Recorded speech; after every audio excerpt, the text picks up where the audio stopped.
Welcome to Our Girl Relationships.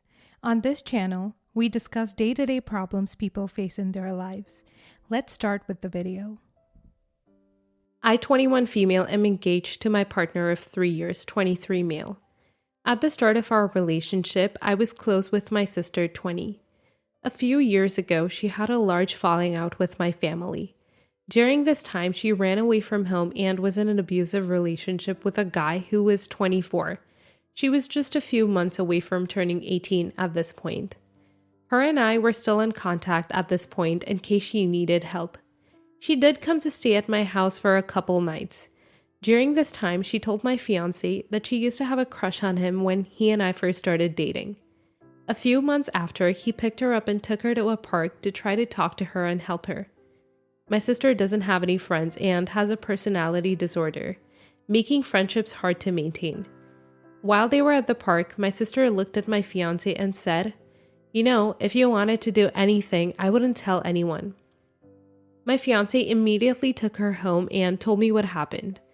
I have had very limited contact with my sister since and made it abundantly clear I do not wish to pursue a relationship with her at this point. I still see her at family functions, but other than that, we are no contact. Recently, my fiance and I started planning our wedding. While talking to my mother, I told her my sister wasn't on the guest list and my mother got upset. My mother wants me to invite my sister because she's family. I'm already estranged from most of my other family because of differing political and religious beliefs. None of my aunts, uncles, or cousins are invited to my wedding either.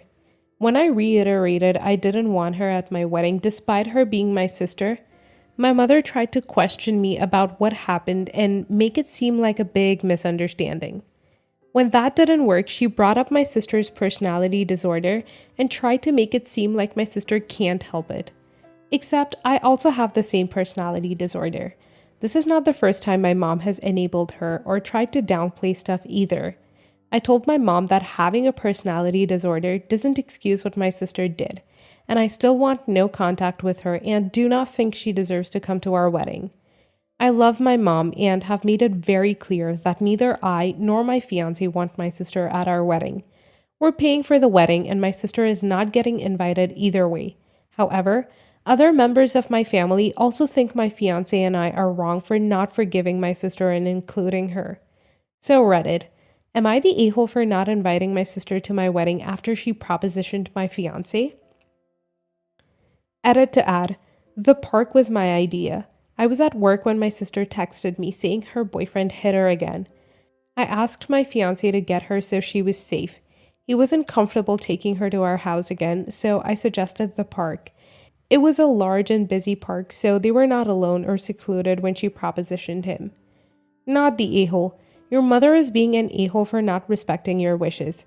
You are perfectly within your rights to distance yourself from your sister. I think you need to give your mother a stern talking to drop it or she will lose her spot in the wedding too. Your sister needs therapy and maybe some other forms of help. It's your wedding and you get to decide who is invited and who isn't. Not the a-hole, it's your party and you're within your rights to invite whoever you want.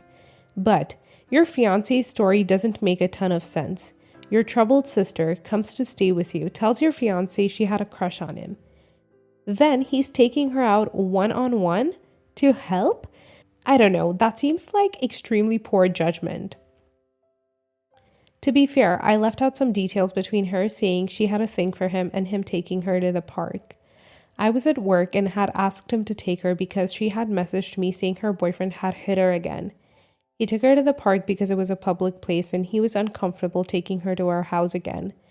When he dropped her off again, it was at a friend's house because I said she couldn't stay with us again. He was reluctant to be alone with her again to start with, but did it for me. Honestly, he's amazing and basically worships the ground I walk on. I love him so much and my sister has a history of pulling stunts like this, so I really don't doubt it. Not the a-hole, your very understandable no to inviting your sister is a complete sentence. No further discussion required. Your mom and family can invite her to their special events, but they can kick rocks when it comes to yours. I would wager she's acting out for attention, kinda like a bratty toddler, but with boobs. She's clearly got a lot of negative stuff going on in her life and could use some support. But you can't light yourself on fire to keep someone else warm. And having her at your wedding or in your life is only going to invite problems. If I were you, I would make it very clear to your mom, if she keeps bringing it up, that she will not be invited as well. This is your and your fiance's day, and you have the right to enjoy the day without having any toxic people trying to ruin it. Next story. My wife, 30 female, and I, 33 male, are what they call a low profile when it comes to social media. We both have accounts on most of the most famous platforms, but we post very little. I personally always had a stupid prejudice about people who record every step of their life, but I respect it. I don't spew hate on anyone for that reason or any other. Recently, my wife and I had a baby. During pregnancy, we agreed that it is ridiculous to post several photos a day of the child or to create exclusive social networks for this. Until a child was born, we had very similar views about children's exposure on the internet. To exemplify, when she was pregnant, Clara only posted 2 pictures of her dilated belly. When Daniel was born, Clara posted several pictures of him, which annoyed me, but I didn't say anything. It was a mother who had just given birth, so I considered it normal behavior. But that didn't stop as the weeks passed, and I had to complain. Clara was very upset, said that she loved him very much and that he was the most beautiful child she had ever seen. I just rolled my eyes. When our baby was 1 month old, Clara announced that Daniel had an Instagram profile. I exploded and said I didn't agree with any of this and asked her to delete it. She said I was being totally unreasonable and the child was hers, so she would do what she wanted. I said that the child is also mine and I didn't want so much exposure. We fought and she went to her mother's house. I also went to mother-in-law's house and slept in the living room. I wasn't going to miss my son's moments because of a stupid fight. She got even more annoyed and we went back to our house, but she refused to talk beyond the essentials to me. A month passed and Clara assured me that she deleted the Instagram, but that she would continue to post at a lower frequency on her profile. I agreed to this because it was the best middle ground possible. I came across my wife with 20K followers, and before I had only 1K. I thought this was bizarre. I saw her transforming too. It wasn't just pictures and videos of Daniel. She was documenting her routine. I'm not a controlling person, and I'm not going to say what my wife can and can't do with her own image. The big problem is that I found out she had lied to me. I was blocked from my son's Instagram because I thought it was deleted. When I found out, I took the cell phone from my wife's hand and locked myself in my bathroom. I deleted the profile of almost 30K of Daniel's followers while listening to Clara screaming outside. Nothing happened but silence. She won't talk to me. Her mother claims that Clara will develop postnatal depression after all the stress. I think this is all terribly futile, and I start to think I'm a bit of an a-hole for caring so much about it. But at the same time, I don't want that kind of life for my son. I don't want Daniel living life for the sake of being well on camera. I just want him to have a normal childhood. Am I the a-hole? This is very bad. Let's recap. She knew you wouldn't approve, did it anyway, hid it from you, lied, and then when you found out anyway, had a tantrum, then gave you the silent treatment. Some will argue that it's her IG account and her business. Some will say that it involves your child, so you have the right to determine what happens here. Whatever side of the debate you're on, it really doesn't matter. This is only the beginning. Clara's lack of co-parenting and conflict resolution skills will continue unless you intervene now. This is less about Instagram and more about you being able to trust her. It's about you being able to communicate with her. It's about her telling you the truth and not hiding things from you. All of this is important enough that I think you need a good marriage counselor. Where this is heading is not good. Everyone sucks here. You both sound exhausting. Your concerns are completely valid. Plastering children too young to consent all over social media is uncool, but you should not have deleted your wife's Instagram account. She lied to you though, and I can see why you would be super angry. There are now some serious issues around trust in your relationship because you both have betrayed each other. some counseling might be a good idea. Not the a-hole. A newborn does not need an Instagram. My family is all in total agreement on not posting pics online of the little ones until they are old enough to have their own accounts and consent to have their photos posted. The only exception was the time one of my siblings was in the newspaper. I never understood how people could be so careless with their children's lives. If you aren't even moderately well known, then you're just putting your kid in danger. Next story. Okay, so I, 41 female, have 9 children, all adopted and have various disabilities. This technically happened over winter break because it's still causing an issue in my family now. So I'm Black, Guatemalan, and my husband is Asian. So if we had bio kids, it makes sense that they would be racially ambiguous, and all of our children are different races. Some people think our children are bio or that we're a blended family. My sister-in-law married into the fam 2 years ago and has 6 kids. She's Mormon, and my brother converted to Mormonism as well. I've never mentioned to her that my kids are adopted, and based on what happened, I don't think my brother ever told her. We were having a Christmas get-together, and her 12-year-old son was misbehaving and bothering everyone. When one of my deaf kids was signing, he mocked her with fake hand gestures and weird noises. He also kept pulling his little sister's hair and generally just causing trouble. My sister-in-law was pretty aware of this and didn't dismiss it, but also did nothing to stop it. When all his moms were alone, she started this long rant about what an a-hole her son was and told us about the bad and weird stuff he did. She referred to him as a drake and an a-hole multiple times. And I'm personally not sharing all the private bad behaviors your kid does, but like the stuff she said he was doing was like borderline illegal. Like, oh haha, it was so annoying when he set all his sister's toys on fire. But then later in the convo, I said one thing about how I have disabled children, and she goes, maybe you should stop bringing disabled children into this world. It's clearly in your genes. I got up and started to walk away. She said, what's wrong? I was just suggesting. I turned around and said, it's better than bringing a-holes into the world. I'm not really proud of saying that. I stooped down to her level and it wasn't okay. But I left after that and went to go see what my husband was up to. She's really mad and has refused to come to any family holidays until we apologize. Most of my family is on my side, mostly because they don't want her back. And I would apologize because I feel really bad, but she sees nothing wrong with what she did. She says she was trying to give a helpful tip, and people are so sensitive nowadays. It's not that I think apologies are transactional, but I don't want to speak with someone who thinks my kids shouldn't be alive. Am I the a-hole here? Edit. To clarify what I actually said, I don't remember word for word, but I was talking about how the place we were meeting was 4 hours away from my house, and it's hard to get all my children and their medical equipment in the car for a long road trip. Nothing that warranted her helpful tip.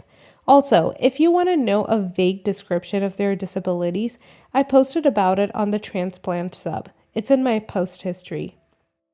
Not the a-hole in any way. Are you kidding me? This witch has no right to say what she said. How dare she even think that she could be giving a helpful tip? That's downright nasty. What you and your husband have done by adopting children is in itself lovely. You're giving a family and a life of love and understanding to kids whose bio parents couldn't, and that's beautiful. On top of that, you decided that no disability was going to stop you from doing that for any kid, and that shows the kind of people you are. This absolute nightmare of a woman churns out devil spawn, insults her own son, who she failed to raise well, and then gets mad when you use her own words. Nah, F that. She's absolutely in the wrong here. Please do not apologize to her. You owe her no apology, and if your brother thinks otherwise, he can get F'd too. Not the a-hole. What she said is beyond insane, regardless if they were your bio kids or not. And the fact that she thinks that's okay is insane. She clearly has no remorse for her actions, and she's clearly not watching her own children. I would distance yourself and let your brother handle it. My mother was disabled, and I'm in my 20s, constantly heard comments, but the worst was when people asked why we bothered taking care of her. It hurts to hear that about your mom, so I completely see your side. Not the a-hole. You sound like you feel guilty for insulting another mom's kid due to anger about her insulting yours. If you wish to apologize because you regret using that method to handle the situation, of course you can and should. But if you're considering an apology because you owe her or she's family, then don't. Because calling her out on raising an a-hole is not the same thing as saying your children's disabilities mean they should never have been born. Also, agree with the people saying that even if she forgives you, you should refuse to be around her and the little fiend she's raising. Next story. Going to keep it simple. I-45 female, a childless widow of less than a year, made a decision to ask my boyfriend to move in with me. I'm the homeowner. His children have always lived quite a distance away with their mother, with yearly visits. Suddenly, within a month of moving in with me, my boyfriend expresses that his 13-male son wants to move in with us, along with descriptions of the boy as being a major problem child. Boyfriend's circumstances are such that if he was not living with me, he would be unable to offer his son this option. My opinion is that I did not sign up for this, am not ready for this, and I choose not to be a parent deliberately. Would I be an a-hole if I say no, your son can't live here? Edited to add, slight clarification here. We've been dating for only 4 months, and I realized that moving in together after a short time may have been moving quickly. Maybe it is my recent widowhood that has me feeling that need for love and compassion. I'm not necessarily saying that I would never allow his son to move in. It just seems that with only 4 months of dating and 1 month of living together, it is far too soon to be having this conversation. The possibility of any of his kids moving in here was not discussed prior to him moving in. I was of course aware of the fact that in an emergency situation, i.e. demise of mother, the children would absolutely come here. Edited to add, I fully expected an a-hole judgment for thinking even for a moment that my boyfriend should choose me over his child, although some commenters have expressed that view. This is a lot of information I have not included here and won't now, but those of you telling me that this is a bad idea and he is possibly taking advantage of me have really made me think about some things, and I'm scared you might be right. I'm not sure exactly what I will do at this point, but I realize now that I have allowed my boundaries to be pushed over in a lot of different areas, and I'm really questioning a lot of aspects of this relationship. Not the a-hole. You're not comfortable living with his son, and you are not obligated at all to do so. Everyone seems to be saying that OP shouldn't have moved in with a parent. However, I'm sure OP was under the impression that the kids were living full-time with the mother, and that was not going to change. I bet the boyfriend didn't tell her anything before moving in either. This is well above Reddit's pay grade. From what I can tell, you're making decisions in grief, which are always strongly unadvised. You should seek therapy before making any decision, especially if they're as massive as moving in with a new partner or becoming a stepmother. Also, apologies, but your partner's behavior is dodgy. Your relationship is fairly new, and by what you say, he barely sees his son. To me, it seems like he's using you for a free house and trying to get his son in as well, so it will be harder to kick him out once you catch him out on his BS. Please seek therapy and protect yourself. I fully expected an a-hole judgment for thinking even for a moment that my boyfriend should choose me over his child, although some commenters have expressed that view. There is a lot of information I've not included here and won't now because those of you telling me that this is a bad idea and he's probably taking advantage of me have really made me think about some things, and I'm scared you might be right. I'm not sure exactly what I will do at this point, but I realize now that I have allowed my boundaries to be pushed over in a lot of different areas, and I'm really questioning a lot of aspects of this relationship. This was my first experience on Reddit, and I appreciate all of you taking the time to give me a different viewpoint.